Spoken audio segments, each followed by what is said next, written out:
Namaste, one and all. It's a great privilege and honor to welcome you all for the first session of day one of our online hands-on workshop on research methodology under the edges of DBT Star College scheme, and to introduce our resource person for the session, Dr. Interconnection K. Singh. Dr. Singh obtained his bachelor's and master's degree in zoology from Hansraj College, University of Delhi. He received his MPhil and PhD degrees from Department of Zoology, University of Delhi. He also obtained master's degree in bioinformatics from Jamia Millia Islamia. Dr. Singh has been involved in teaching and research for over 14 years. Presently, he is working as associate professor in Department of Zoology in Deshbandhu College. He has completed 7 research projects funded by ICMR, UGC, and DST, and many more are still undergoing. Dr. Singh has guided 2 PDF, 5 PhD, 4 research fellows, 7 masters and BTech trainees, and over 30 undergraduate students. Dr. Singh has published over 29 research articles in international journals, 20 book chapters, and 4 books from Springer Nature. His publication scores citation index of over 600 and a cumulative impact factor of over 70. Among many accolades, he harbors a patent in his name on method of identifying multi-drug resistant Mycobacterium tuberculosis strain in 2019. He has been a visiting faculty in Department of Entomology, University of Kentucky, Lexington, USA, Jamia Millia Islamia, New Delhi, and Netaji Subhash Institute of Technology, New Delhi. Dr. Singh has received many professional recognitions, awards, and fellowships. He is coordinator of DBT Star College scheme at Deshbandhu College and coordinator of I4 Research Center at Deshbandhu College. The list of achievements of Dr. Interconnection K. Singh is extensive, and I deeply apologize for being unable to present here in such a short time and to justify with his achievements. So without further ado, I invite Interconnection sir to lead the session of this workshop on introduction, basis of research, problem identification, and designing a research plan. I also request all the participants to post their queries in the chat box. Now please join me in welcoming Dr. Singh. Sir, kindly take over the session. Thank you, Dr. Madhu, for such a kind words. And I mean, I don't know whether I'm deserving all those information or not, but yes, it's customary. So thank you so much. And, today's talk, which I'm going to start, it's maybe, little bit of what we call not as interesting as we are most of our physiology or immunology lectures. But yes, I will try to make it as simple as possible. Okay, so let's start with what we call, this is our new building of Deshbandhu College, and I always like this angle of picture. So I usually take this one as, a screenshot. So my talk, I have divided it in a very simple way in 3 categories, 3 parts, 3 sections. First one, I will take up like basic of research. Second, I will take up how, you have to, for any research, it's important to identify real problems. So problem identification, that is the most important component. And third one, it's, when you have a problem, important is to how to design your research work to accomplish your task or to verify your planned experiments. So 3 components, that is basic of research, problem identification, and designing of research plan. So maybe I just, most of us, our colleagues, so they must be, for them, maybe it's not, new things. And because I'm not that expert, but yes, whatever I have learned, I try to, present in front of you in a very simple manner, okay? And most of the information I will give you at the end, those references, which is available on some of the famous book on research methodology. So I request, if any of you are interested, you may ask me, I may provide those resources as it is. And for the students, I could say that if you have any question, any problems, you may stop in between, because we have sufficient time of 2 hours. I don't know how best interesting I will make it, but yes, I will try my level best, because this is the most of the things are basically theoretical in nature. So, and because I'm working on drug designing components, so I will try to correlate all those steps or problems with my own research experience. And I hope drug designing or translational research, because of COVID, whatever area you are from, but yes, you can correlate it very nicely. So let's start with the first component of my talk, that is what we call the basic research. I will start with the what we call the quote from a Nobel laureate, Linus Carl. He says, "What is science?" According to him, it's his Nobel Prize. He got Nobel Prize in chemistry. Many of you from chemistry department must be knowing better than me about his work and him. So, it is sometimes said that science has nothing to do with morality. This is wrong. But he says science is the search for truth, the effort to understand the world. It involves the rejection of bias, of dogma, of revelation, but not the rejection of morality. You must, just few years before, you will come across, if you are very good update about scientific news, that one person who has claimed about the stem cells related because of their students have done some what we call the not good lab practices, and he claimed for that, and later he realized that no, it was not the right thing what they have reported, and finally he does suicide. So sometimes morality is very, very important. Not sometimes, I always say, whether it is science or arts or anything, morality is very, very important component for research. Oh, yes. So when we talk about research, we have to talk about philosophy. And if you talk about philosophy of research, most of the things which I'm telling you, I have already displayed in front of you, so that sometimes any technical reason or anything, and I have written in a way I speak. So if you find some grammatical error or some not linguistic kind of any weakness, it's my weakness. So forgive me for that. So it's like, just the way I speak, the way it's written here. So like it's a 4 important components. We talk about the philosophy of research. Number 1 is like positivism. Positivism, I mean what we call the reality. The social world can be investigated through the objective methods. And the researcher or analyst needs to dissociate from the personal values, and they should work independently.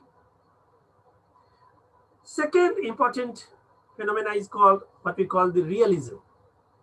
Idea of independence of reality from the human mind can be divided into direct or critical realism. Third point is important one, that is interpretivism. This highlights the role of researchers in making observation.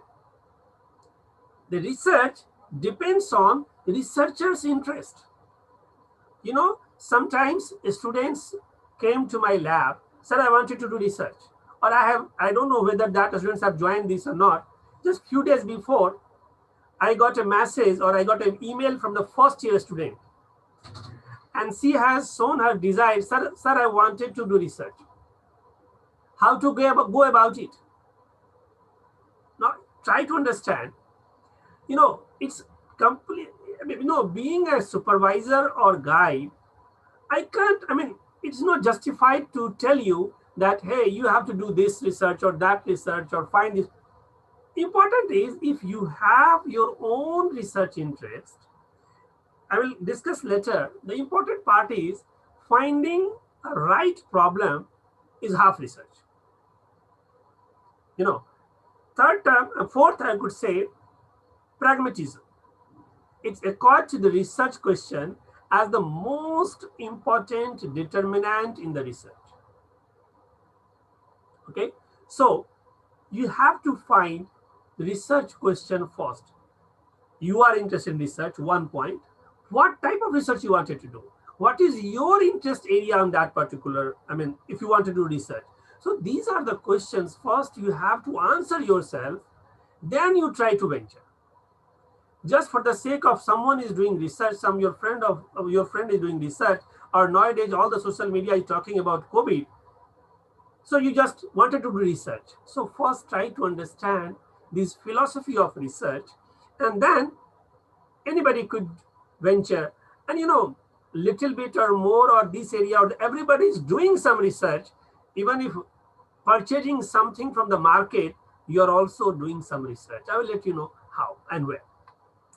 Now, if you talk about, if this is the actual philosophy, but besides that, it is also important to, to know the characteristic of the research. So first is, it should be systematic. It's not like start with A, jump to D, finish up with Z. No, you have to be systematic. When you raise some questions, or if you have some question in mind, it should have some, logical reasoning behind that. Then it should be empirical. And yes, it should be reductive. And if you are able to reach to this point, it should be replicable. It's very, very important, and transmittable. If you are able to, do some research, it should be replicable. It should be transmittable. That is very, very important. Then only there is a value of your research, your work. And then it should be contribute to, a generalizable knowledge. Lot of work, lot of fundamental research, lot of things are going on each and every labs, right?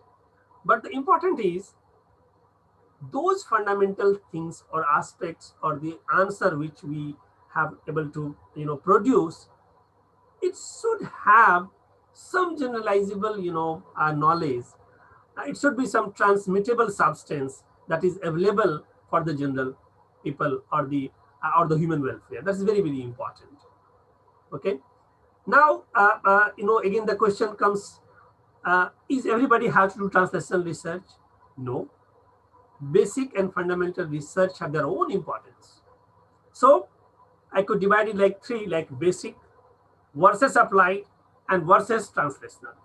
If you talk about basic research, which is driven by basically the scientific curiosity, why, how, when, the questions which usually comes in our mind when we are little kids.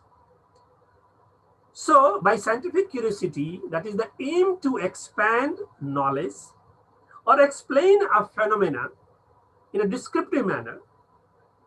It may be possible that it does not provide immediate solutions of a particular problem. But yes, that is very, very important to, to find the solution of a big problems, and can progress need for decades. If you talk about applied research, on the other hand, is aim to find, the quick solution to a practical problems. For example, which includes clinical trials of a new drugs. See, if you see the drug library, there are millions of compounds are there. So yes, somebody must have designed those molecules, to synthesize those molecules. That is the part of the basic or fundamental research. But if those information are there, but we have to, go for the trial, the all complete library available of the drug library, which one, or screening those library, you find out the application of those compounds, that comes under the application. If you talk about the translational research, again, is an emerging paradigm. The major motto of this translational research being is from bench to bedside. Okay, so what we call the translational research has been, characterized as harnessing the use of discoveries from the basic science to develop two types of translation. One, T1 translation, where we are talking about new diagnostic tests, therapies, prevention devices, right? And if you talk about type 2 translation, where implementation of research finding into practice to improve care for patients. So nowadays, because of COVID, we are observing both kind of translational research. Having diagnostic kits, rapid test of COVID, it's a type 1, T1 type of translation. Having vaccines available for us, it's called type 2 type of translational work. Okay, so I hope it is very much clear to all of my dear students. Excuse me, sir. Sir, I'm really sorry to disturb at this time. Yeah. Sir, can you please show it in the full screen? It's in presenter mode, I think. So we are viewing 2 slides at a time. Okay. Now? Not yet, sir. Okay, I'll just try to change the display. Okay. Yes, sir. Now? Yes, sir. Now it's okay, sir. Thank you so much, sir. And so sorry, sir. Oh, no, perfectly all right. It's perfect because I'm presenting the same slides. So maybe because of a screen display setting. Yeah. Thank you so much, Madhu, for, now it is visible to everyone, right? Yeah. Yes, sir. Right? It's perfectly fine. Yes. Okay. So now we talk about the retrospective versus prospective. Okay. So when you say retrospective, it means if a subject are initially identified and classified on the basis of an outcome. Okay. Example, disease mortality, like first we got all kind of infections or this pandemic, okay, or any other events or some infections in particular area, endemic issues, and that are followed by backward in time to determine the relation of the outcome to exposure to one or more risk factors. What are the reason behind that? Okay, maybe genetic, we have to find out the reason, biological, environmental, or behavioral. Okay, so this kind of research, what we call retrospective. Second component type of research comes, that's called prospective. A study is considered to be prospective if it is begins by identifying and classifying subjects on the basis of the exposure, even if the exposure precedes the investigation. Okay, so with outcomes observed at later point of time. So that's called prospective. Okay.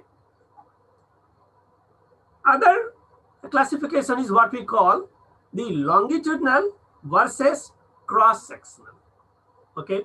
So in longitudinal approach, data is gathering from the same sample at multiple occasions over an extended period of time. Okay. But when you talk about cross-sectional approach, here data is collected as a whole for several variables to study a population at a single point in time to examine the relationship between variable of interests. Okay, so I think I have written in very simple manner. So I hope you all are going along with me. Okay, so I think someone has asked, I will take up that question. Someone had asked in reductive or characteristic of the research. That is, if you say what do you mean by reductive, it means that just taking that question, that reducing what we call the number of explanation to a smallest possible entities. For example, what we say, finding the specific biochemical or molecular process of a disease.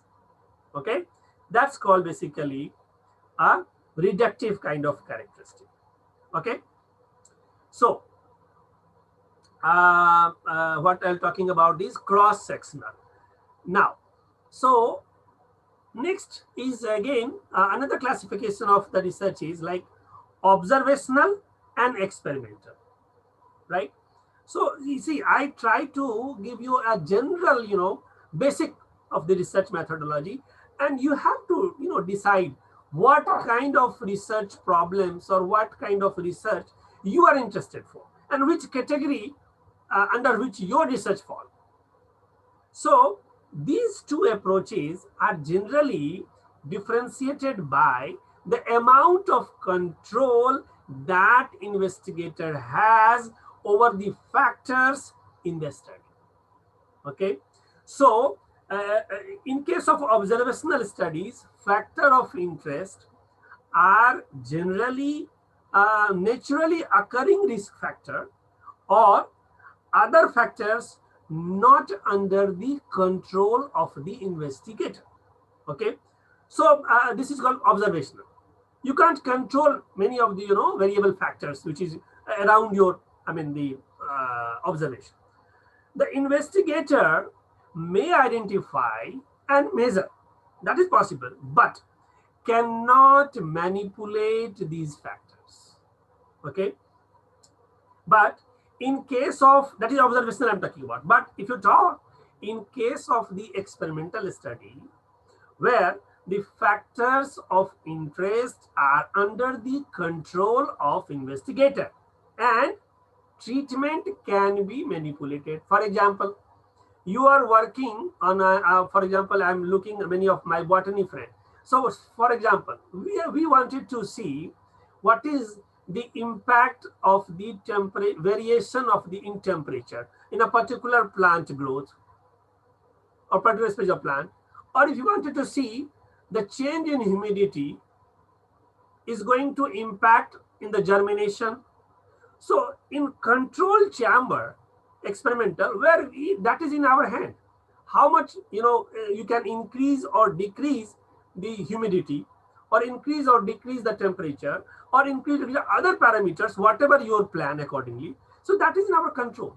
But when we talk about observational studies, where there are many factors which is not under your control, and it happens when you are behavioral biologist, when you are working in the in wild condition, or you are working on animal phenomena, many of the physiological conditions, it is not in our control. Environmental factors, it's not under our own control. Okay, and the most and simple people had, you can analyze your work in two ways. One is called the descriptive, and another what we call the analytic. Okay, so while we talk about the descriptive studies, that is attempt to examine what type of problem exists in a population. Okay, and analytic studies attempt to determine that how or why this problem came to be. Okay, see, I'm repeating again. While you are talking about descriptive studies, that attempt is to examine what type of problem exists in a particular population. But if you want to do analytical studies, there your attempt should be to determine how or why these problems came to be. Okay, so descriptive studies can be performed on a single population, whereas analytic study is performed on two or more equivalent or matched comparison groups. So whenever you design or you think of problem, these types of research in which direction you wanted to perform, that should be in your mind, and should be very much, you should have a clear-cut concept.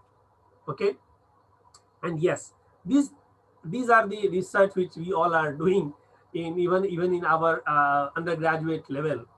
And any of the research we can divide into two categories. One is called the qualitative versus quantitative versus qualitative, right? So I think all students will understand. Even in 11th, 12th, there are a little bit of description has given about the quantitative and qualitative test or experiments. So, but when you talk about the qualitative research, which involve the measurement of the parameters obtained under standard condition in experiments, subjecting them to the statistical analysis.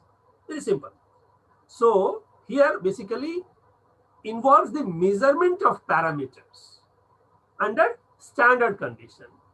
But when you say qualitative research, qualitative research gathers information about a phenomena through questionnaires, through interviews, through observations. So even in our college, many of faculty got this kind of projects, and many of you are already doing. So that's called qualitative research. And that is very, very important. Sometimes it is important to, combine your quantitative research with the qualitative work, and then you can draw a better conclusion. Okay. So quantitative research includes larger number of subjects, whereas qualitative research includes a longer interactions between investigator and subject. Okay, so this is the basic difference between quantitative and qualitative. Now take one example here. This is an example of a Texas sharpshooter fallacy. You can see and observe this image in front of you. What do you think? This person who abruptly, randomly, open fire, and then he point a target around largest number of clusters hits and claims to be a sharpshooter. What do you think? Is he a sharpshooter, or it's happened by chance? What do you think? Any of you? So do you agree that the Texan is a sharpshooter?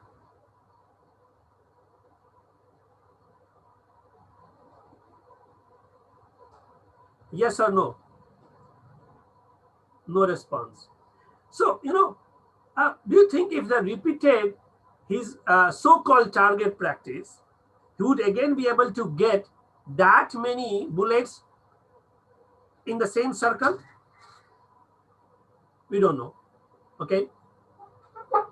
So I will take up all the chat at the last of my talk, and then I will take one by one each, and then I will answer queries of all your chat box questions. Okay. So here, if you see, I will just again go back this. So what they are trying to show is they are just hitting randomly by chance. Many hits at clustered at one place, and they're just showing a circle, and they try to he tried to claim that is a sharpshooter, but it's not the reality. The Texas sharpshooter fallacy aim to underscore the dangers associated with the forming a causal conclusion by observing the cluster pattern in population that might occur due to chance alone.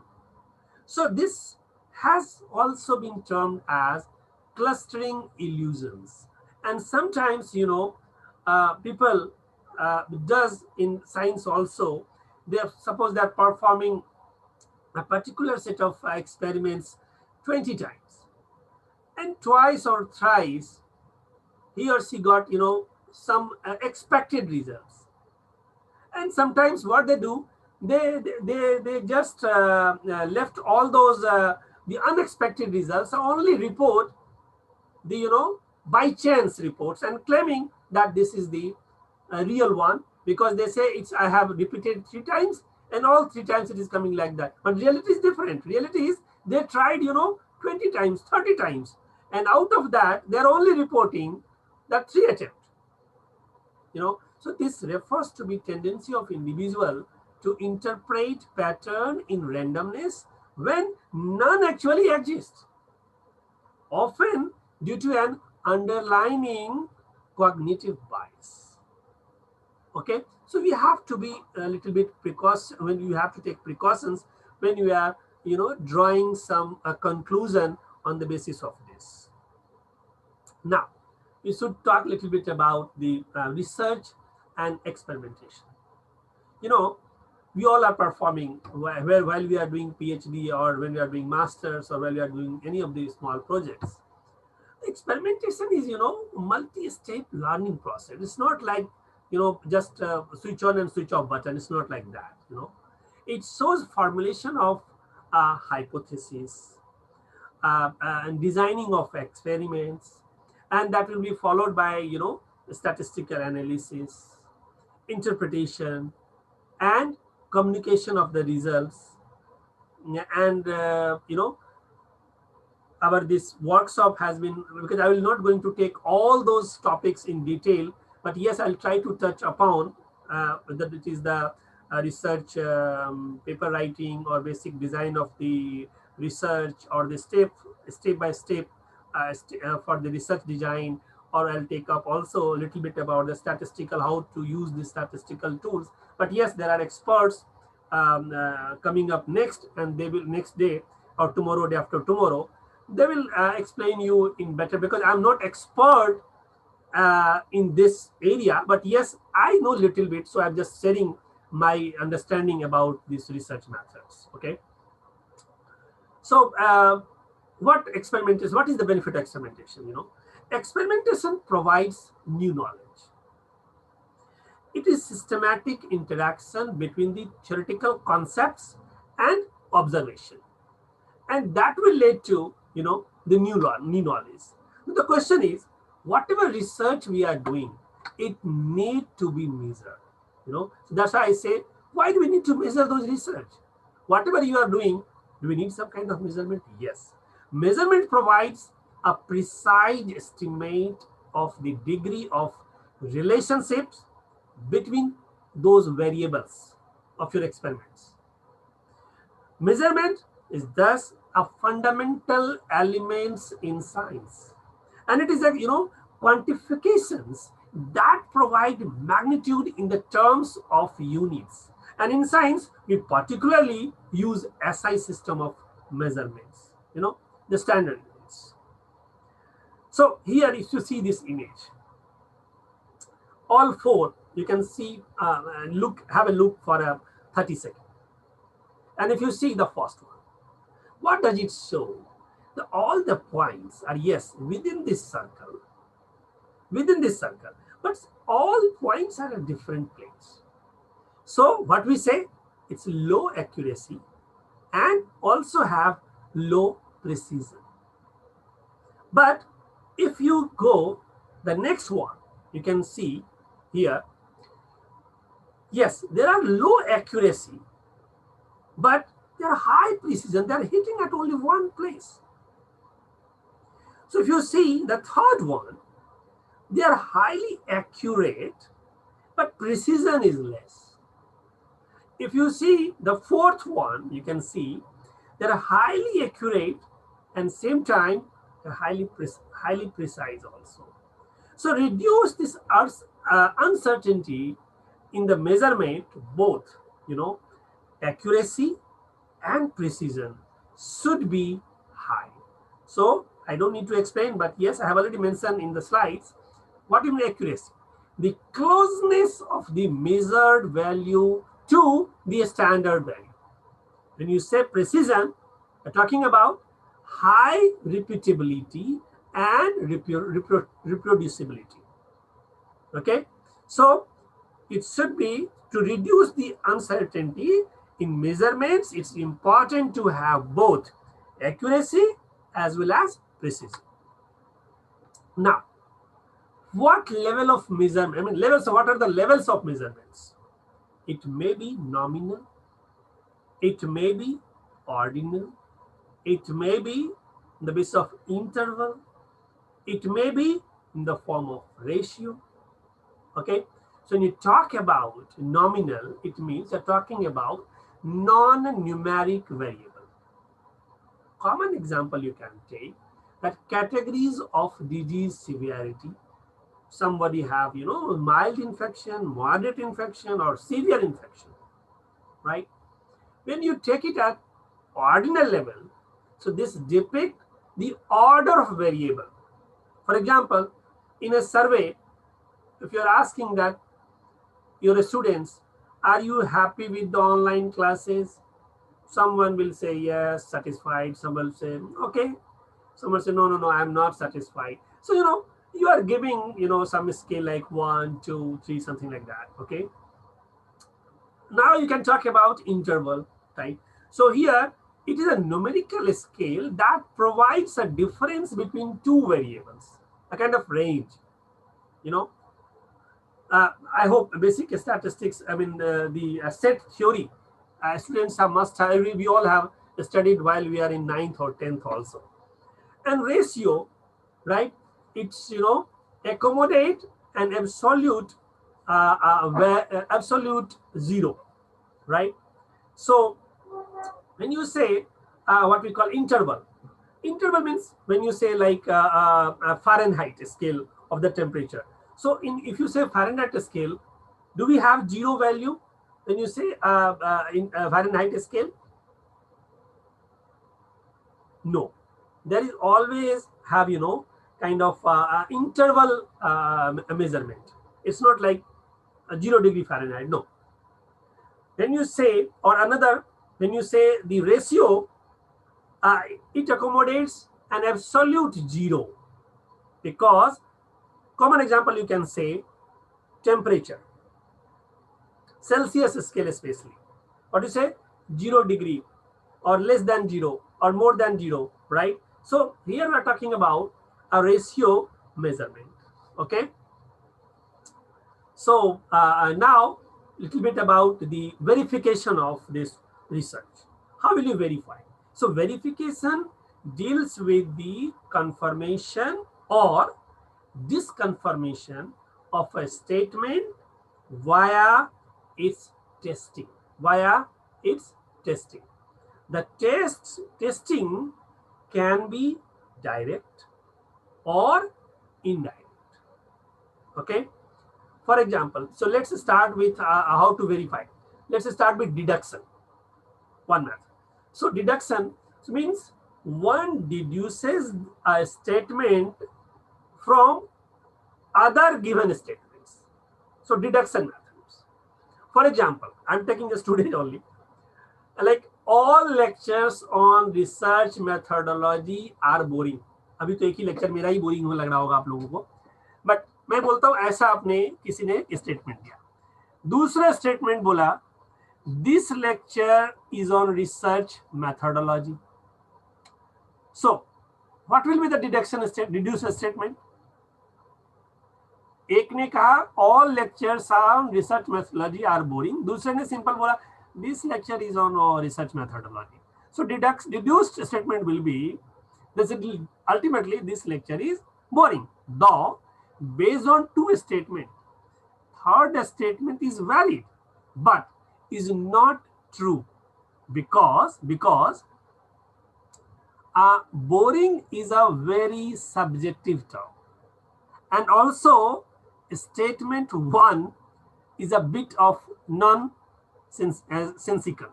Okay. So that is deduction. Now you can say induction. When you say induction, we are drawing conclusion from data or observation and is a logical method in science. Okay, that's called induction. Okay. Next, one more term is very important. That's called falsification. Falsification, that is, a scientific statement must admit the consideration of possibility of it being false. I hope you understand. What I'm trying to convey is a scientific statement must admit the consideration of the possibility of it being false. And last one is acceptance. for a statement to be considered as scientific knowledge, besides being verified or falsifiable, it should be useful, simple, and meaningful. Okay, so if I talk a little bit more about this reasoning, so there are many type of reasoning. One reasoning is called abductive reasoning. There are deductive reasoning and there are inductive reasoning. Okay, try to understand the difference. This reasoning. First one, what we call, we don't have sufficient observation, or what we call the data which we have collected is not sufficient. It's a kind of incomplete observation. But we are trying to give the best prediction. It may be true, may not be. Okay? But when you say inductive reasoning, here we have what we call the specific observation. Okay? And on the basis of that, we try to draw a general conclusion. It may be true. So basically, in inductive reasoning, what we are basically, this is dependent on the observation, their pattern, type of hypothesis, okay? Or on the basis of hypothesis, you give some theory, and then finally you draw some conclusions. So it may be true. But when you talk about deductive reasoning, here, there the theory will come, and here deductive theory comes first. Yes, there are some theory. On the basis of that theory, you design your own hypothesis. Then you have your own observation.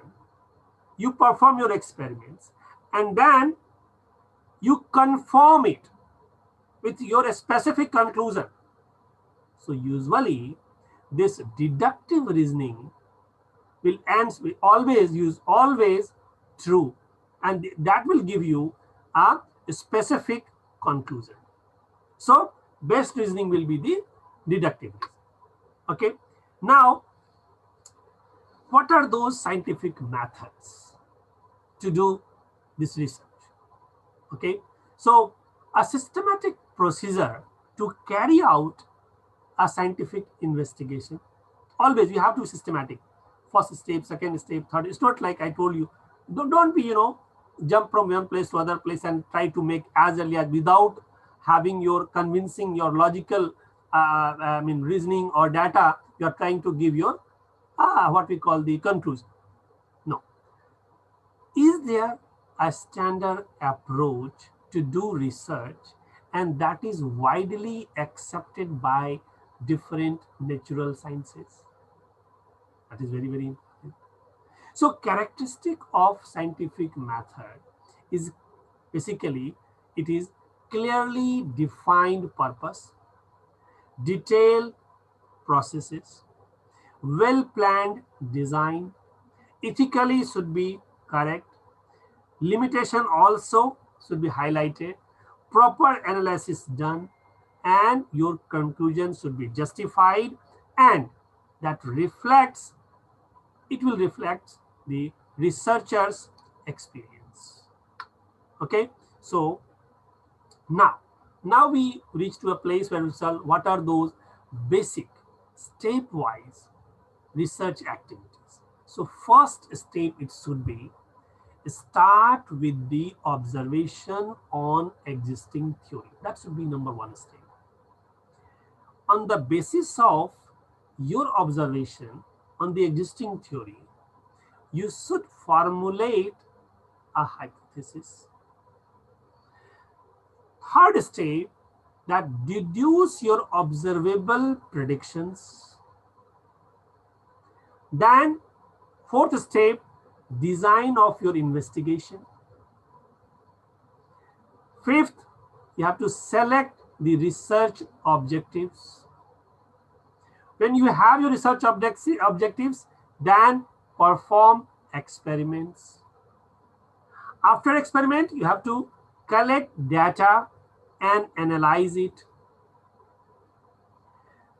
When you have analyzed data, then you can evaluate on the basis of your analyzed data, evaluate your hypothesis and make your conclusions.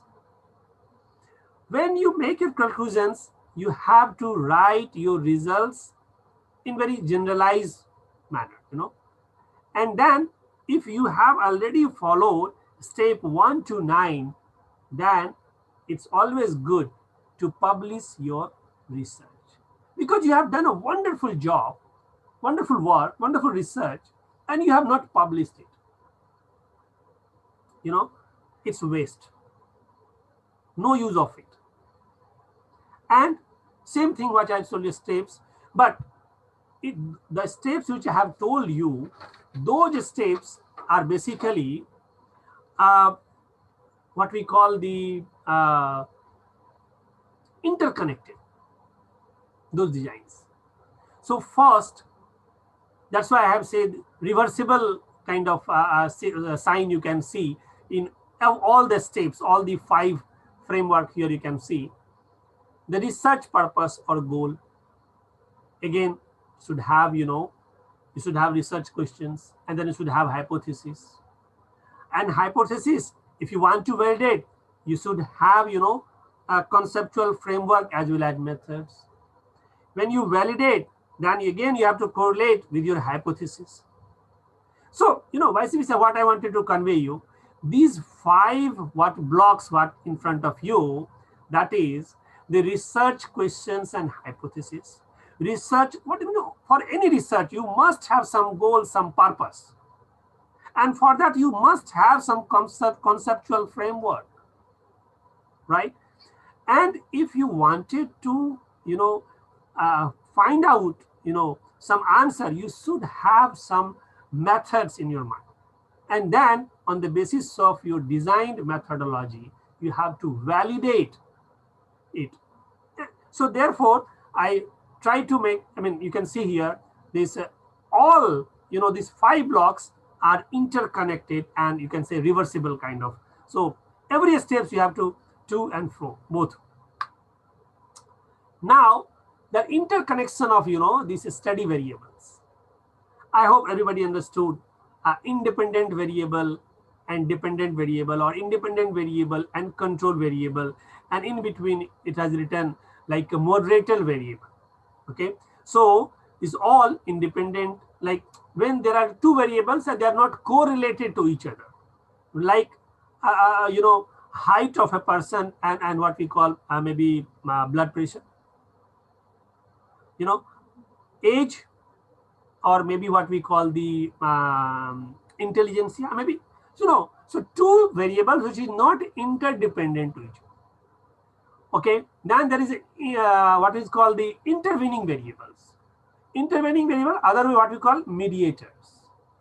And ultimately the effect will be the dependent variables. So these interconnections of the study variables. Now, whatever when we perform these what we call the experiments, designing hypotheses, having data. Now again, before conclusion, it is very, very important to whatever data you have, whether it is in nominal form or what we'll call the in ratio form, or what we call the ordinal form, whatever form you have. Important is to analyze those data before drawing the conclusion. Now the question is how to determine the appropriate statistical test. And I find that systematic and stepwise prediction is the best way to decide how to analyze the data. And I recommend you the following these steps.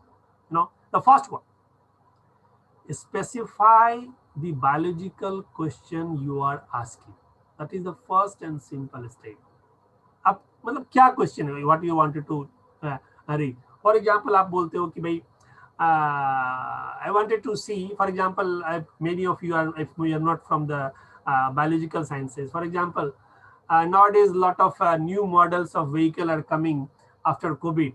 So one person say that yes, for example, which Venus, what brand is coming to the market now from Hyundai? Creta. So Creta is the highest number of vehicle available in this particular area. So what you have to do? You have to stand at one of the most busiest crossing. It is difficult to visit, home, the house by house, but stand at one place and note down in a peak hour that which vehicle is moving, how many types of brand, which side, everything you are, usually you may find in the what we call the marketing people. Then you may observe in Delhi that I'm sorry, many of the, the red lights, you can find a person taking a paper pen in their hand and something is noting down. Just simply they are doing their marketing job. They are collecting data that in a peak hour, which vehicle, how many vehicle, which brand of vehicles, and so you have to decide what is your hypothesis. You are expecting no, it's equal to Brisa. So you have hypothesis that Brisa and Creta has equal share in the market. This is your hypothesis. So now you ask me, okay, so specify the biological question you're asking. Number two, put the question in the form of biological null hypothesis, which I'm trying to convey, and alternate hypothesis. So one you say equal, another obviously alternate will be it's not equal. So put the question in the form of a statistical null hypothesis and alternate hypothesis. Okay. Fourth one, they determine which variables are relevant to the questions, and also you have determined what kind of variable each one is, and then design an experiments that controls or randomize the co-founding variables. So based on these number of variables or the kind of variables, the expected fit to the parametric assumption and the hypothesis to be tested, choose the best test to use. Maybe t-test you require, maybe chi-square goodness of fit, because many of genetics students are using it. If you know the Mendelian genetics, you know the expected value, so you are going to do chi-square test, right? Goodness of fit. Or if you don't know, you have to design hypothesis, and then you are going to use basically chi-square test of independence. Okay, so if possible, do a power analysis to determine a good sample size for the experiments. So what should be the minimal size of what we call the sample size, minimal sample size. Okay, and then you perform the experiments, then examine the data to see if it meets the assumption of the statistical test you choose. Primarily, you have to see the data which you got, which you received, that should have a normal distribution or it have a skewed distribution. Then on the basis of that, you have to again choose a suitable statistical tool to analyze it and apply a statistical tool you choose and interpret the results. And when you have interpreted result in your hand, then you communicate your result effectively with a confidence level, usually in the form of a graph or in the form of table. So, having data is one component, but that is at least I could find that having data is much easier than analyzing those data in correct manner and drawing conclusion with logical reasoning with high confidence level. That is more important than generating data. So usually because I'm doing a little bit of in silico work and metadata analysis, I always told my students that even if you are not performing experiments, there are huge number of experiments experimental data are available on site. You just download those data, try to see out of those data what that particular person experimentalists have drawn their conclusion. Take same set of different same type of data performed by different persons and try to do again meta-analysis and try to draw conclusion what they might have missed when they are performing their experiments, or someone may have little bit biased as per their hypothesis or their objective. Or sometimes nowadays it's a trend, you can see even in Science and Nature, very good metadata analysis papers are coming up. So I will encourage our young students and faculty member, don't wait that when you will have our own project, when we'll have our permanent job, when we'll have our own research lab, then we'll start thinking in doing research and all. No. There are a lot of data. We only need to, reanalyze it, think about it, finding the right question, whether the answer available, which is convincing to you or not. So you can do a lot of work in that direction as well. Now, the most important, I could say, for any of my students, I could say most tedious task is formulating a research question. If students or patients coming with some valid questions, or they already came, that's why usually I work from one area to other area, jumping to other area, because every students have their own interest in a particular field, right? So my responsibility here, I usually thought that in a way, if I will learn, I will read with them, and if I could support them, if I could nurture their idea in execution, it's a journey of learning and understanding. And not only students learn, but same way I also learn a lot of things. Only difference is they can memorize better than me, I can analyze better than them. They may have more energetic to me, but same time I may have more explanation power than them. So it's kind of complementary to each other, and then only you are able to do some good work. So that's why I always give credit to my students. If I will get good students, I'll have a good work.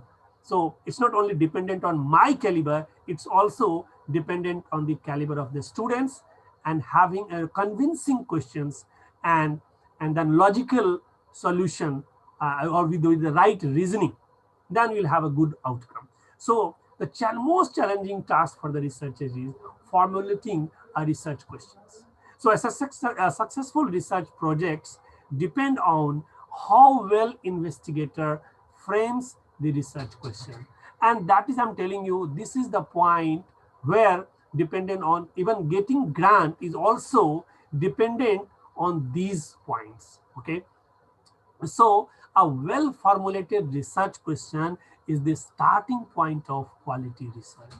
And the question should be relevant to the problem faced in day-to-day research activities, or what we call clinical practices. So that's why it's very important to find out the apt questions. So this is, I'd say, very interesting, the final criteria. So final criteria means F basically denotes feasibility. So for any lab, this is first question you have to think, or wherever you want to work, feasibility. In my lab I can't make a rocket. It's not possible. But yes, in my lab I can design some of the molecules. In my lab, yes, we can have some trial of some molecules. I may have antimicrobial. So what I mean to say, depending on the infrastructure, we have to see, number one, feasibility. But feasibility is one part. That again, criteria research, it should be interesting. Interesting to whom? Interesting to the person who is designing those research. They are supposed to work on that. But only feasibility and interesting, it does not mean that you are doing a good research. Your research should be it should have some novelty. It should be novel. Okay, fine. So now it's feasible, it's interesting, it's novel also.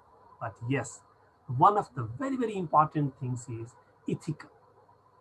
This point is nowadays, even 1 or 2 decades before, we are not bothered as much as nowadays, especially the ethical issues pertaining to our research work or our research design. Okay, and yes, it should be relevant. So that's why I say the finer criteria. Okay, so this is the, I should say, all students, you should remember whenever you plan some of the experiment or you have something in your mind, and wherever you want it to work, you have to think about the finer criteria. And it is very well proven. This is taken from one of the very famous book on research methodology, that is the PICO methods. PICO method is basically, P is basically for problem, and what we call the patient population, for example. I is meant for the intervention. C denotes control or comparator, to which intervention is basically compared. That is very, very important. O is basically for the outcome, and T is the time frame. आप कोई research कर रहे हो and you are spending 10-20 years, तब तक वो irrelevant हो गया, you know, so there is no use of it.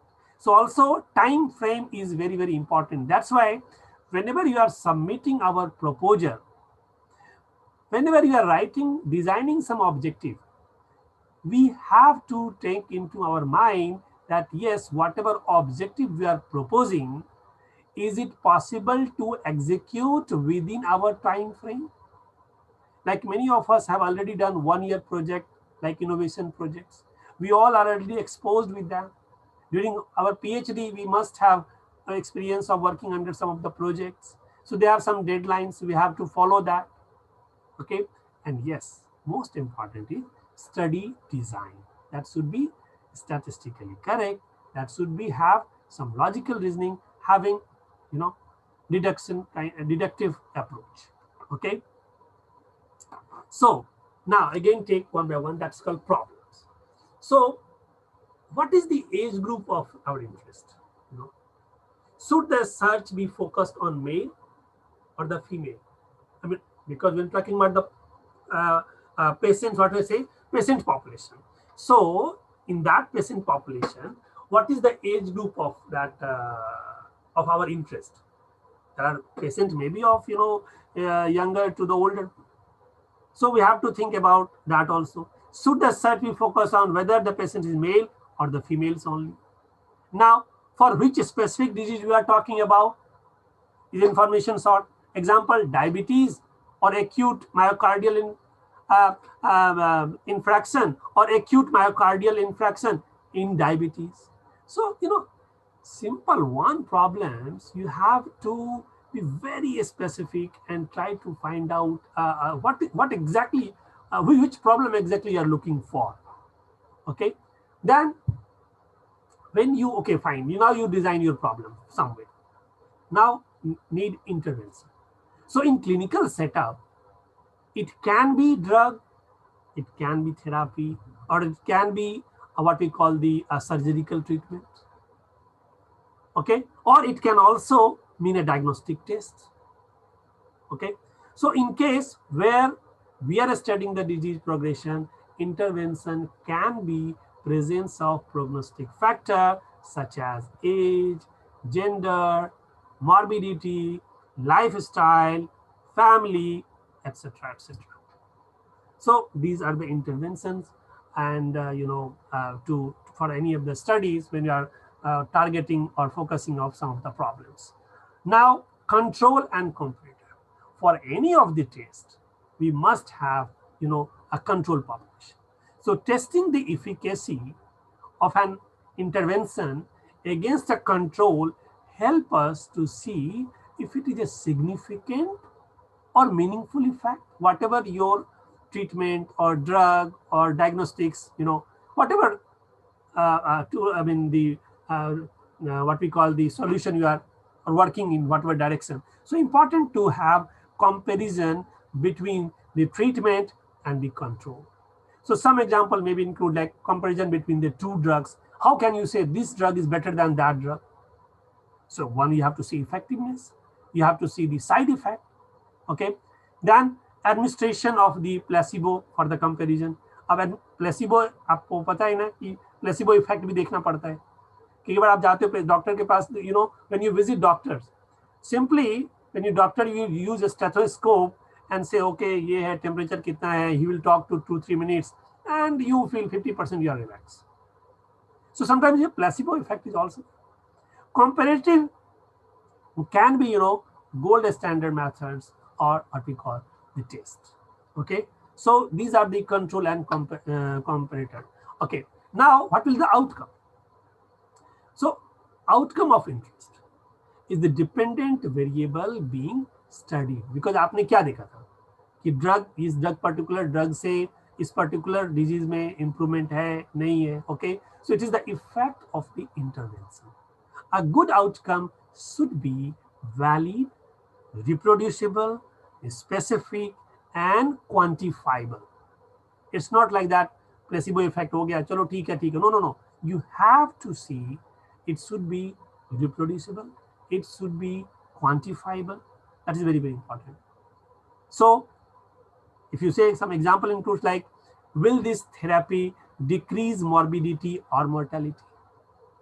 Does the intervention increase or decrease the risk of developing resistance? For example, nowadays vaccination you can see.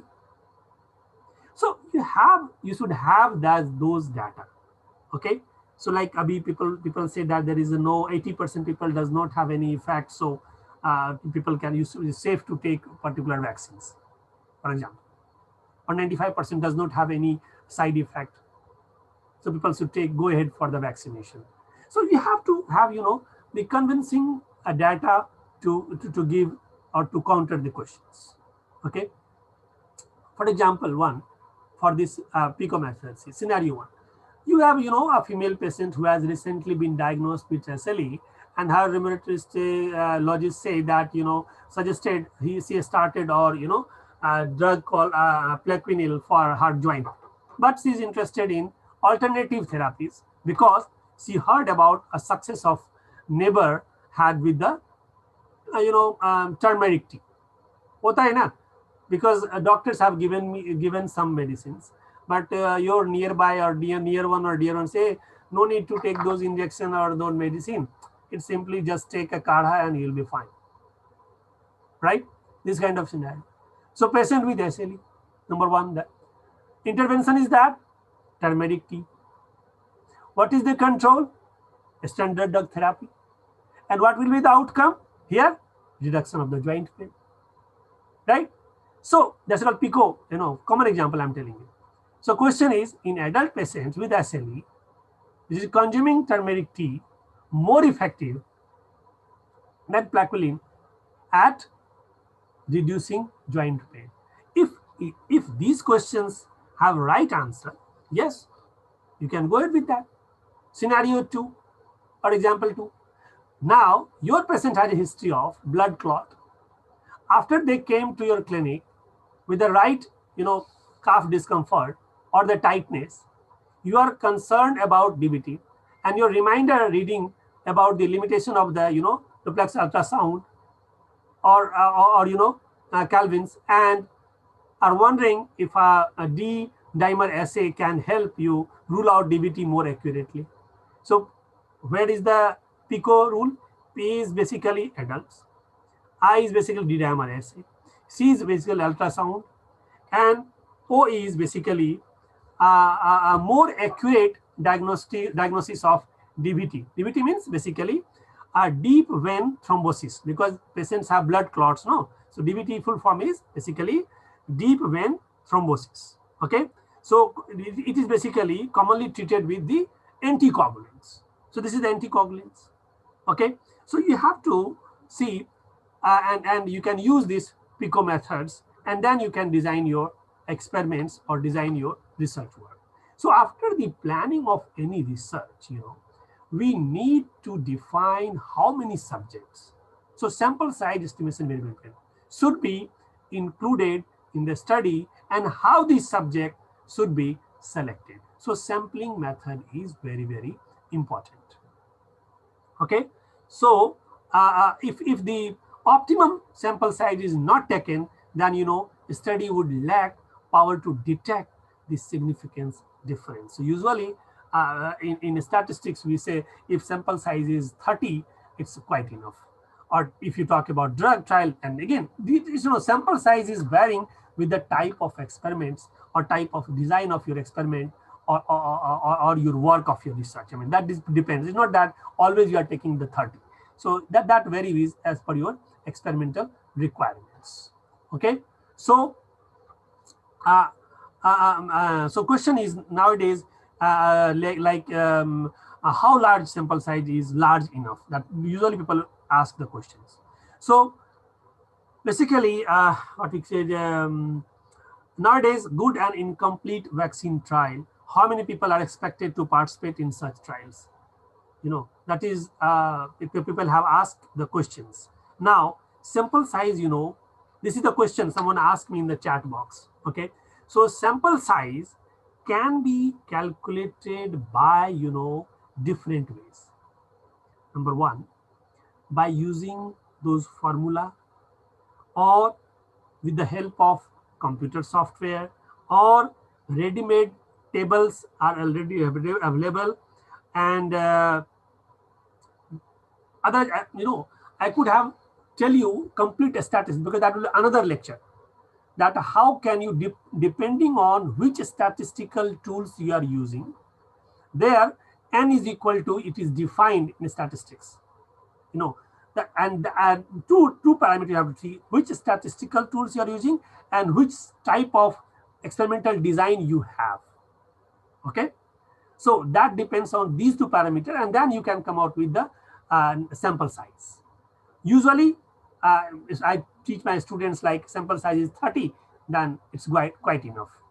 Generally in my experiments, when you're working on insect plant interaction, if there is a 30 insects are giving a same kind of going in right parameter, or what we can say 5 replicate, and each replicate is having the 10 insect, it means the 5 replicates, so overall sample size will be 50. So it depends on, basically, if you talk about the vaccination, then again we have to, because I'm not working on vaccination components, but yes, there must have at least, I think they have thousands at least sample size, and then I'm not sure about that value, so you have to check it. Okay, so again, a too big sample size requires a large number of researches and high cost, and too small sample size may fail to detect the significant difference, or conclusion may be imprecise.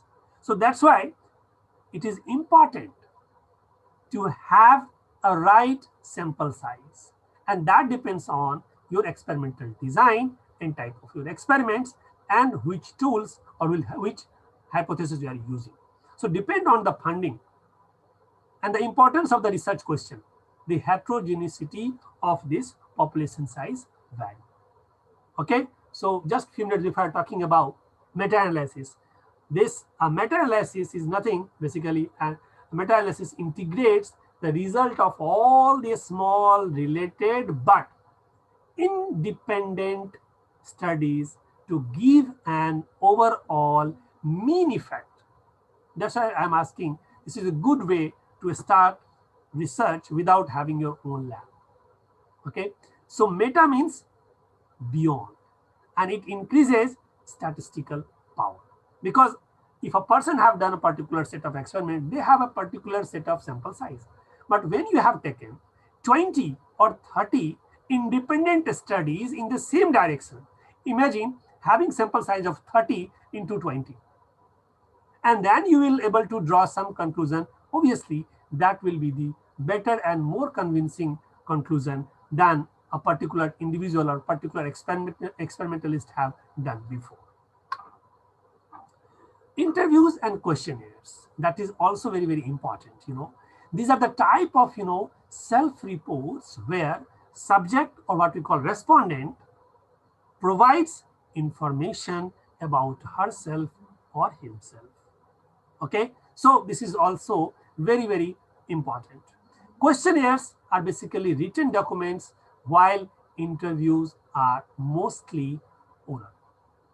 So both are sometimes called as surveys. So construction and validation of the self-report is sometimes very, very difficult. So for this, there are called the KISS principle. So remember, I have given you Pico, Finer, and now it's KISS principle. K means keep, I for it, S for short, S for simple. Okay, I don't say stupid. So it says keep it short and simple.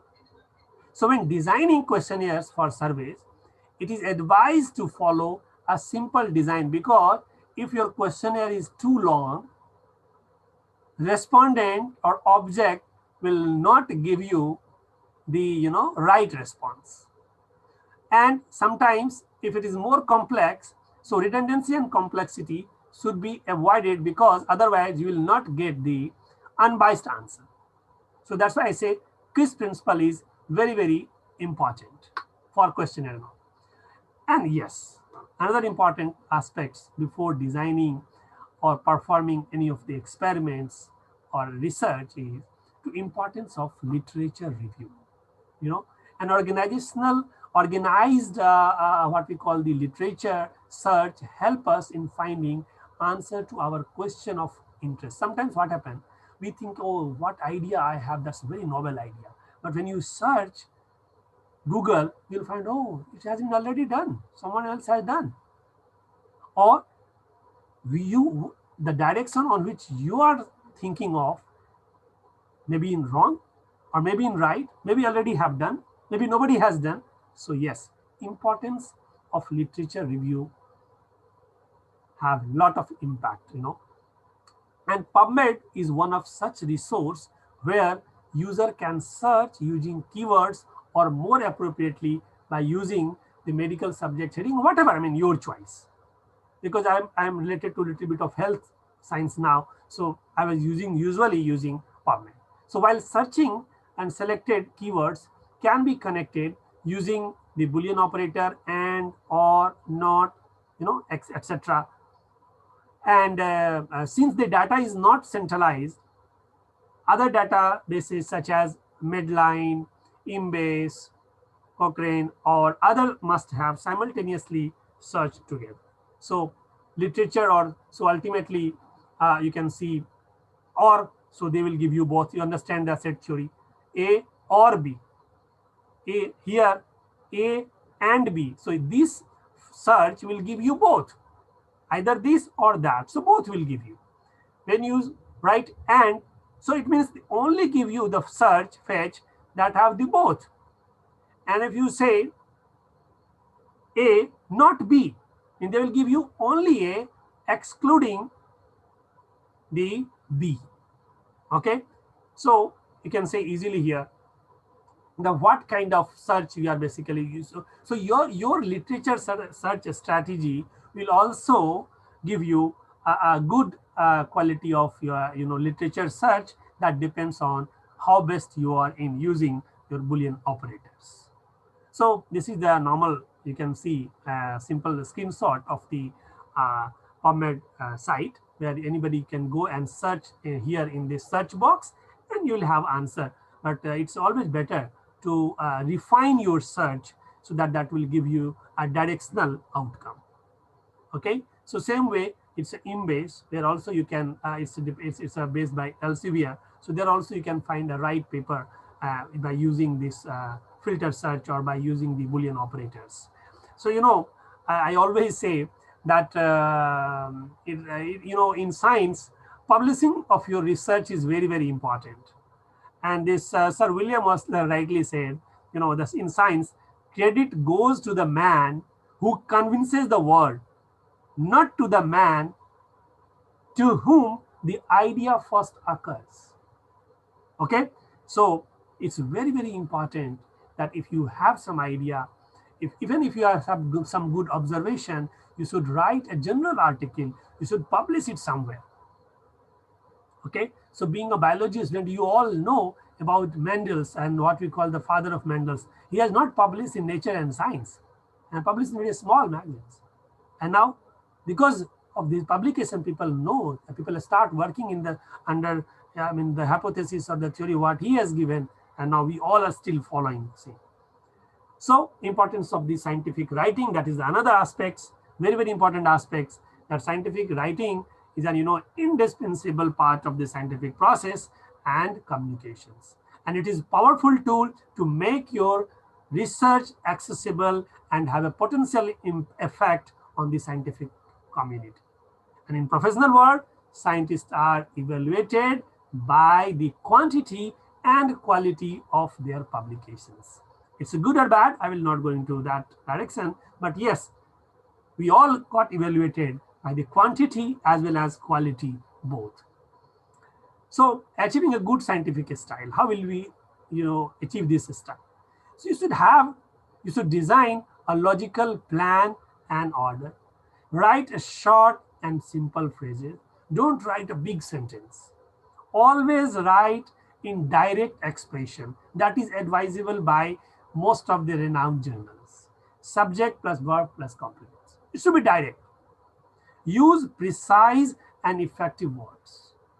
Try to use affirmative sentence as much as possible. It's not always possible, but yes, try to be as much as possible. Primarily use past tense. Be gender natural. Sometimes that become problematic. And it's better be unambiguous. Okay. Creativity can be achieved if you are freely imaginative. And always, if you have good vocabulary, it's always give you S. Okay. So you should also have a sense of curiosity and constant questioning. Many of our colleagues in science also are very good. Very good in writing and creative writing, and good in a literature component, which I'm lacking. So creativity can also be associated with originality. It does not mean that you have so much creativity in writing that you miss some of the important or original point where you want to express. So an honest writer write down and publishes the truth which are not self-evident. It should be, and the very, very favorite question that is everybody knows this image, that is Watson and Crick, and having this DNA helical model in front of him. And this paper, no biologist can forget this paper. Just an 1.5 page paper in Nature in 1953, and become the Nobel laureate. And still, whatever he has described in his paper, everybody is following it, and yes, it really deserve. And I met Watson in Delhi only, in NIPGR, when he came to inaugurate the foundation stone, or inaugurate that NIPGR. And he spoke almost 3 hours, having only 3 slides. And when I asked, so at that time only he has quoted this, the quotes from Watson only. So that's why I always remember that publishing of your research is very, very important. So the credit goes to the man who convinced the world, not to the man whom the idea first occurs, and that will happen in case of Watson and Crick. And I don't think I need to describe about his work, although we all know that he got Nobel Prize along with the Rosalind, the Wilkinson and Franklin works, co-workers together, and with the Rosalind, the Frederick Wilkin, Rosalind Franklin was that at that time. So, and this is the most favorite picture I have ever seen. And still, whatever he said, still there are a lot of things need to be deciphered and lot of things need to work upon. Yes, we know many things, much things, but still we need to do much more. Okay, so I will not going to repeat all this story. Most of us know about the Watson, Crick, and Rosalind Franklin and Frederick Wilkins story. So Watson and Crick shared the 1962 Nobel Prize for the Physiology of Medicine with the Morris Wilkins. Unfortunately, Rosalind Franklin, whose work greatly contributed to the discovery of the double helical structure of DNA, died before this date, and Nobel Prize rules do not allow prize to be awarded posthumously. Otherwise, she will also be part of these three. Ki jagah will have the 4%. Okay, and yes, how can we forget ethics? Because at least I follow, and according to Swami Vivekananda, the perspective of ethics is provided by Vedanta based on the concept of Advaita, unity in existence. So quoting Swami Vivekananda here is, we should not hurt in the sense not only animal or your object or your sample, but also to the people or their creativity or their contribution. So, or just having nowadays a lot of plagiarism or using others' idea, all comes under, ethics. So we have to be, being an, Hindu culture or Hindutva, it is important to have, Vivekananda way of, thinking, or what we call Vedanta. Now, little bit about the ethical concern in research. That's very, very important. And it is very important for all of us to know, that is the plagiarism. Next upcoming speaker will take each and every, the statistics or plagiarism or the, referencing or other aspects will in detail. But I'm just touching here that plagiarism, we all know, use of misuse of information, or if you talk about the everywhere in each steps there are ethical concerns, and you have to be take proper precautions when you are giving someone authorship, when you are using or misusing information given by others, or quoting or just copying pasting or doing plagiarism or publication issues while using the laboratory animals. Also we have to be complete ethical. It should be passed with the ethical committees. So these are the concern of the research, although sometimes these ethical concerns are so problematic that you are unable to move or move your step further for your ongoing experiments. But yes, still I could say that we have to follow the complete ethical issues or ethical problems. Now if you take a little bit about I'll just one slides for each issues. Like plagiarism. Plagiarism is what? Basically a theft of intellectual property, the misuse of privilege of information of others, not giving the explicit credit to the source or honor. So nowadays we are using software to detect plagiarism is Turnitin, which is widely used, and our university are using Urkun. So maybe some of our speakers will discuss in detail about these software.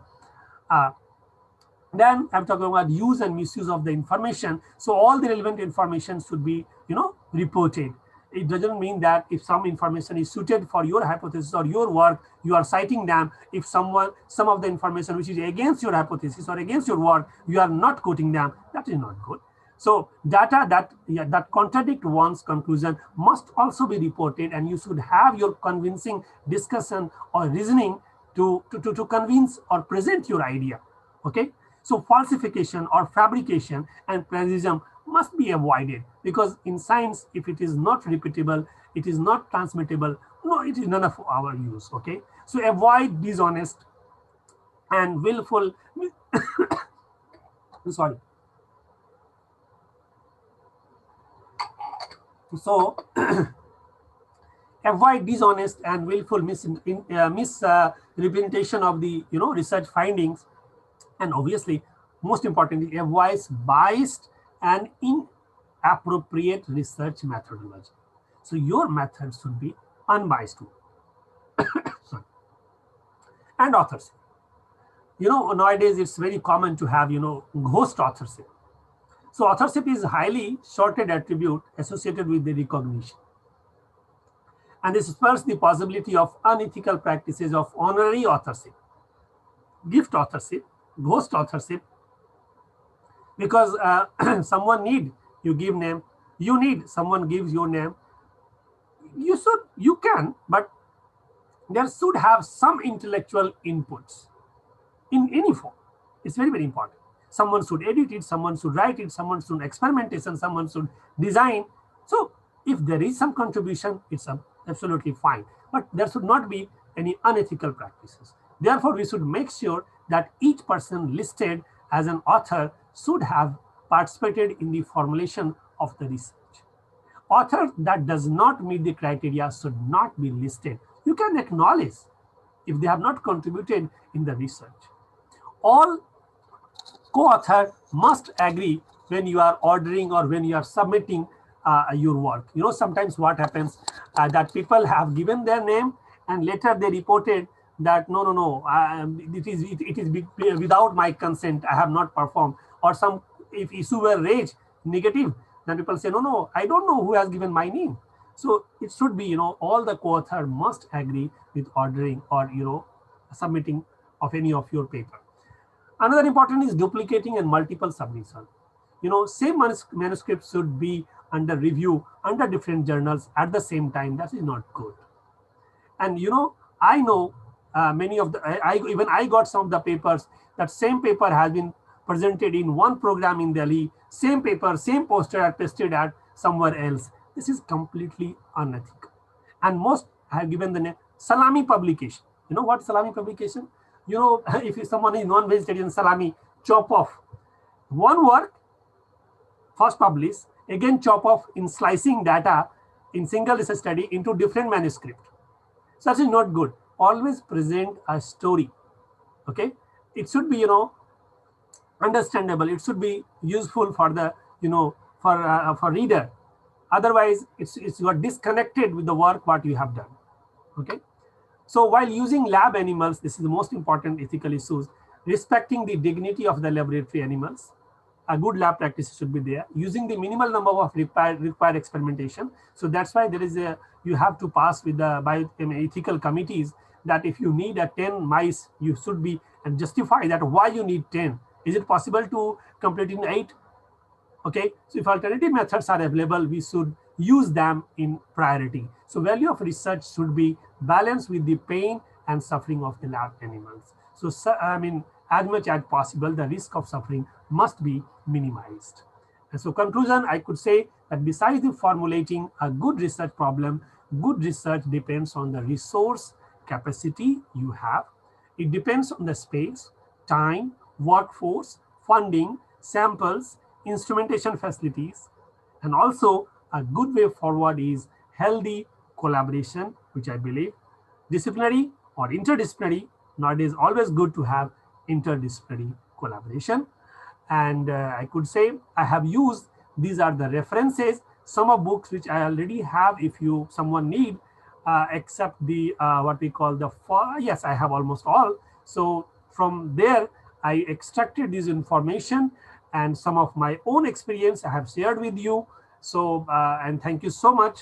I don't know whether I am justified your 2 hours or not, but I tried my level best.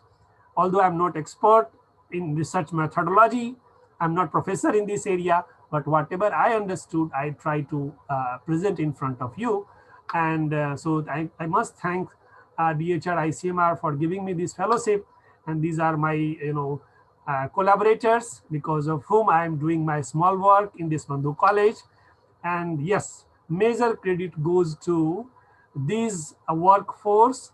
If they are doing good, I am doing good. If they are not perform well, I am nowhere. So thank you so much, all my students who have contributed a lot to whatever small achievements I have. So credit goes to them.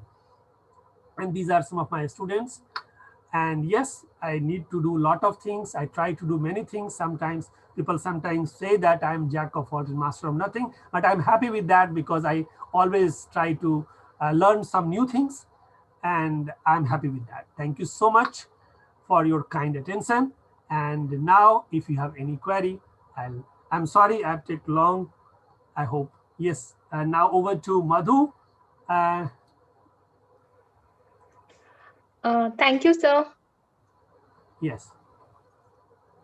Thank you, sir, for the very interesting and thought-provoking lecture, sir, and introducing us to the basic of research, problem identification, designing of research plan, and with elaborative illustrations and examples. Sir, with your due permission, I would like to take up the question, sir, from the chat box. I'll help you, sir. Yeah, yeah.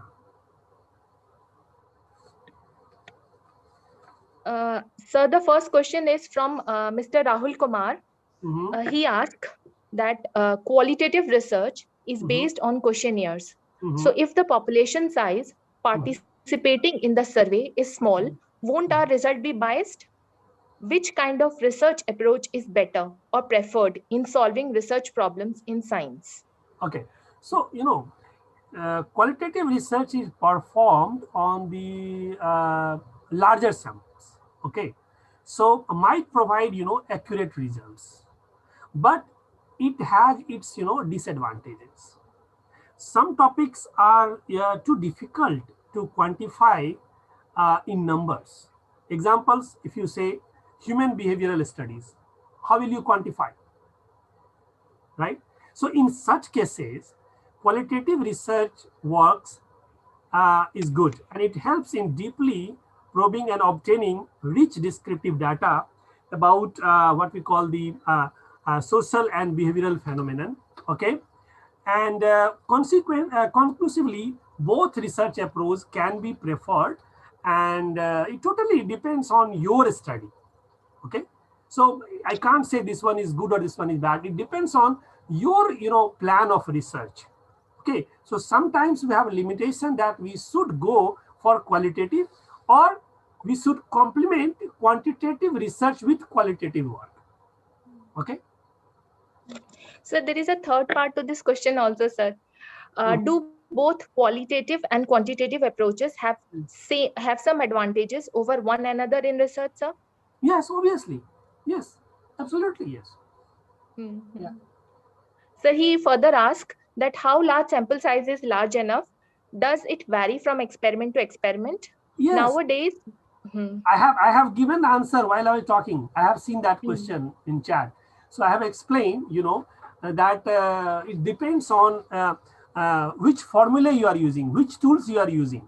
So every formula have some standard sample size they have defined, and even some of the software which is now available, they also have defined sample size to have quick results, and accurate research.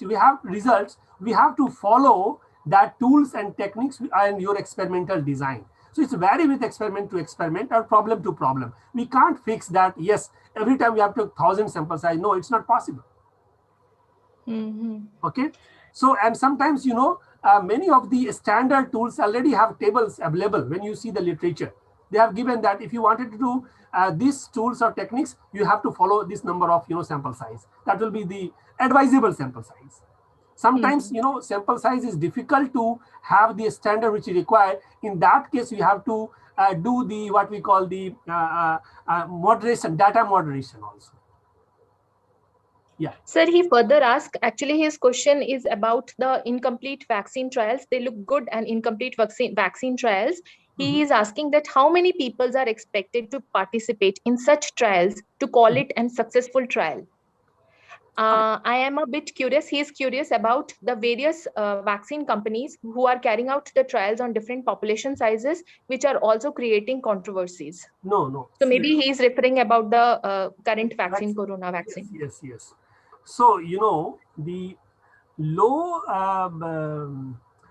obviously, one point is very much clear that if you have the low sample size, can give unreliable results. Okay. But if you have very large data, that also there will be the waste of resources. So that's why I say it's depend on statistical data, and for the vaccines or drug trial, there are FDA's guidelines. I'm not remembering right now exact value that how many sample size is required for two vaccines should come into market. But you have, I could say with confidence level that when government are giving permission or giving the license to use for the general public, yes, they must have followed that minimal guidelines. That's why sometimes, and you know, many of the medicines, there are two types of medicines in the market. One is called prescribed drugs, and another is called general medicines, which is available in general shop also. And what is prescribed, that is only you have to take with the help of physicians. So even it is license is available, people are using it. Still, we have to wait few years to have their feedbacks. And once people are convinced that yes, there is 90, 95%, 99%, there are no much side effect has been reported, then that particular medicines become non-prescribed medicines. So it does not mean that, you know, vaccination trial, if there is trial is, see, this is one thing we have to believe in our system, whether American or Indian system, that if it is available in the market, it means they must have followed guideline prescribed by the what we'll say the respective authority, FDA or the drug directorates. Okay, so if you want a specific answer, I will just check and give you the exact number. So that which I'm not recall, I don't want to give you wrong figure. Another important information announcement for all the participants: please fill up the feedback form, the link of which has been shared on the chat box. Please fill up the feedback form. It will be used as attendance also. So I request all the participants to do that. So next question is from Mr. Kanishk Singh. He is asking that he has a question regarding to the ethics in scientific research. He is asking, my question is, if in a scientific research there is a great possibility of developing or discovering a very important cure, but in some or many areas the ethical boundaries are being crossed, so under these circumstances can we disregard the scientific ethics? No, that's why I told you. Even during my talk, I told you sometimes, you know, because of this one set of mind always say no. Whether we are going to have solution of a problem or not, we should not cross the ethical barrier. That is one set of mind. Another set of mind said no. If we wanted to have, because I always say human, we are the most selfish organism of this universe. Whatever we are doing for ourselves, okay, and generally we modify these ethical parameters. So personal, if you need my personal view or perspective, I will say we should not break these ethical parameters. That's my personal. But sometimes, because for examples, we need to have vaccine, epidemics are going on. So yes, I know there are many of the steps which must have broken those ethical parameters. So the next question is from Mr. Rahul Kumar. So if Mr. Rahul Kumar is available, he can unmute himself and answer and question and ask the question to you, sir. If or should. Okay, sir. Then I'll go ahead. He's asking, sir, kindly throw some light on meta-analysis and metadata analysis. Does these have some similarity or these are completely different terms? So meta-analysis and metadata analysis, are they similar or completely different? What are the scientific significance? It's same. Metadata analysis is the same as meta-analysis. There are not generally, you know, experimental, but more of the statistical analysis. It's almost same. Sir, in the second part, he is asking, what are the specific significance of these analysis in biological experiments, sir? What are? Pardon? Can you repeat, Gauri, again? Specific significance. What are the specific significance of this biological in biological analysis, biological experimental analysis? What is the significance of metadata analysis, sir? See, I told you, no, because when you, someone have done statistical, for example, I have done some sequencing, right? But that sequencing is basically based on some of my experiments or my treatment, and I would like to see that what kind of gene expression which genes have expressed much or repressed. So that is my set of views, right? So I have done one sample or two sample or three sample, right? In the same organism, same directions, with the other more variables, someone else have done few years before, or may 20 people have done simultaneously, and they have published in different journals, right? So you have a same kind of sample, but in independent experiments done by independent, project investigator. Now, everyone have drawn some or other conclusion. Sometimes maybe going with the line of the one direction. Sometimes it's just opposite. When you are performing your meta-analysis, the good part is that I told you as per statistics, if you have more sample size, you are more confident. So now you have the more sample size and also have more different type of conclusion, maybe in different direction or same direction. Now, when you reanalyze those data using different statistical tools, then you may have the same conclusion you can draw, or you may have completely different outcome or perspective of that results the way others have already done in past. So yes, it is very, very important and significant. That's why people are now, I told you that this metadata analysis work is published in most prestigious journals. You can find every year few papers you will find on metadata analysis. I hope I answered. Yes, sir. Yes, sir. Thank you, sir. Yeah. Sir, so in conclusion, we got a thorough insight of the research basics, how to start with the research observation, hypothesis formulation, One doing more prediction. question I think someone asked. One is, I think you left. Sir, how to check validation of a questionnaires? Something, I don't know who is that. Yeah. So generally what we have to do, like we generally use scoring methods, right? And use a statistical test such as t-test, chi-square, etc. depending on, or ANOVA, that depends on nested ANOVA, that depends on your questionnaire. And you know what you have to do, that questionnaire, you can convert it into the numerical values, and then you do the statistical tools. Okay. So I think then all questions are over now.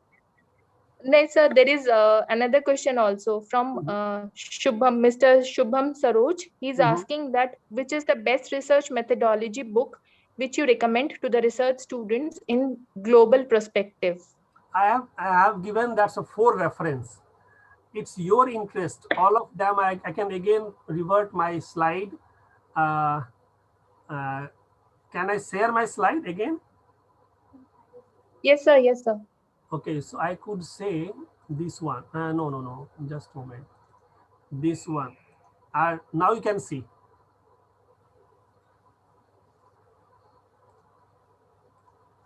Now you are able to see. Are you able to see the slides, that 4 selected books I have taken since 2009? No, sir.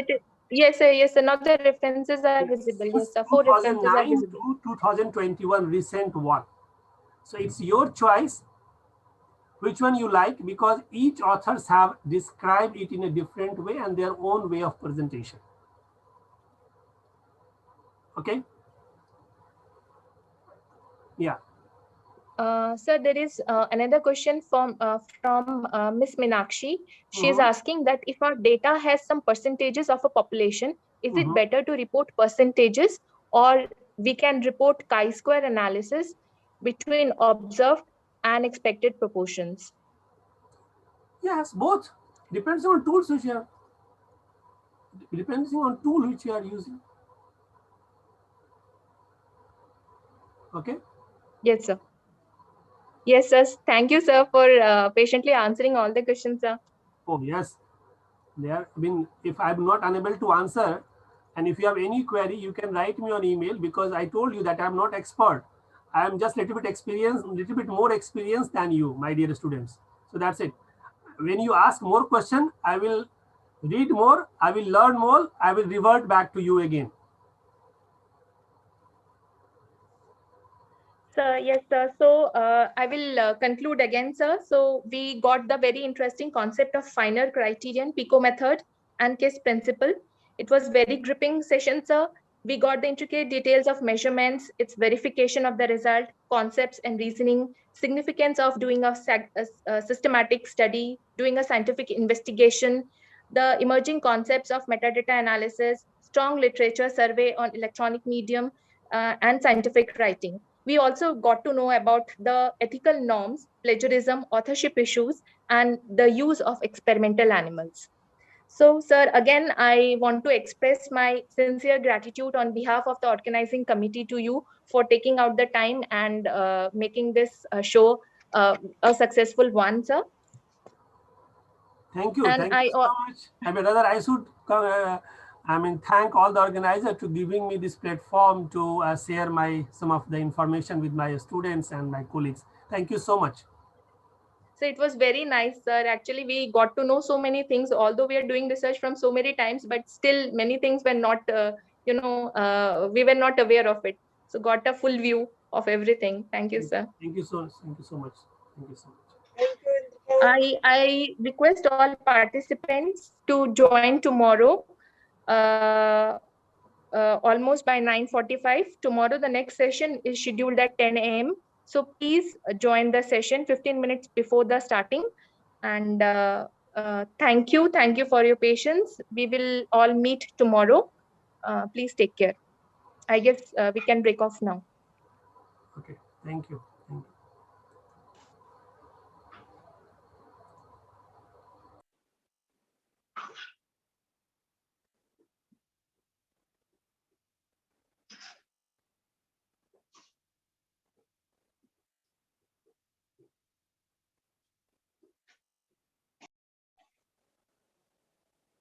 Ma'am, the link will be sent to you on your email. The SPSS link will be sent to you. You'll be receiving an email expressing that, the link and the schedule, etc. by today evening. You can do accordingly.